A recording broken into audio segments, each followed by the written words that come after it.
To whoever finds this, or to no one, it doesn't matter which. I'm not writing this to send it.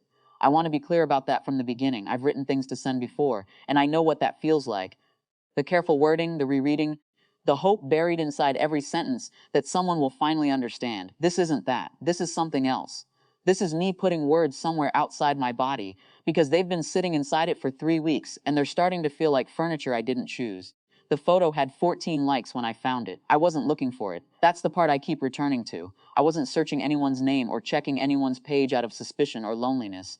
I was scrolling through my feed on a Tuesday evening, eating pasta I'd made for one, and there it was. My mother's account. A beach I didn't recognize. My parents in matching sun hats, my father holding a drink, my mother laughing at something off camera, my sister Dana with her 2 kids building something in the sand, my brother Marcus with his arm around his girlfriend, her head tilted toward his shoulder, my younger sister Priya, sunburned already, holding her shoes. All of them, the caption said, family time. Nothing better. I zoomed in.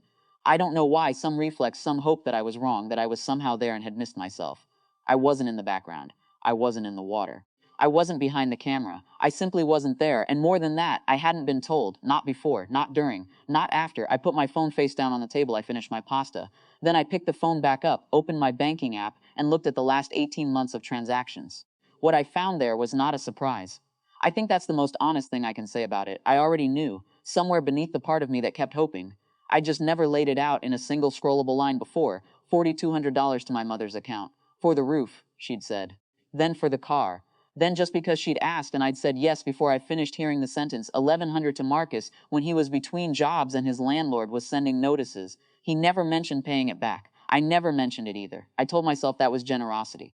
I'm not sure anymore what to call it. $600 to Dana for the kids' school fees one semester when things were tight.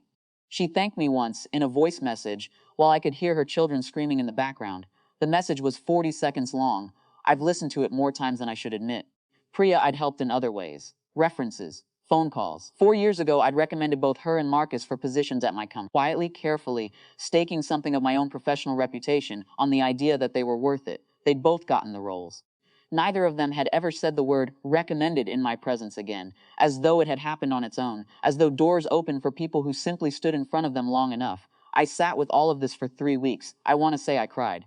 I think people expect that part of the story, the breaking down, the confrontation, the phone call where everything is finally said. There wasn't one. I'm not sure whether that means I'm stronger than I used to be or more tired than I've admitted. Maybe those are the same thing now. What I did instead was think, carefully, about the difference between people who love you and people who rely on you, and how those two things can look identical from the inside of it, right up until the moment they don't. I thought about the beach photo, about the 14 likes, none of which were mine. About the fact that nobody had called me before the trip, or during or after, not to invite me, not to explain, not to say we thought about you or we wish you'd been here, or even, sorry, it came together fast silence, then a photograph, then 14 strangers' thumbs approving the image of my family without me in it. I thought about what I had been to them. I thought about the word scaffolding, the metal framework builders erect around a structure under renovation, essential, load-bearing, and designed always to be removed once the building no longer needs it. Except no one removes scaffolding while it's still holding something up. You wait until the structure is stable, and then you take it down quietly, without ceremony, and move it somewhere else. I stopped the transfers on a Wednesday. No message, no explanation. Just stopped the following Monday. I went to HR. I want to be precise about this because imprecision would make it sound like something it wasn't. I didn't file a complaint. I didn't make accusations.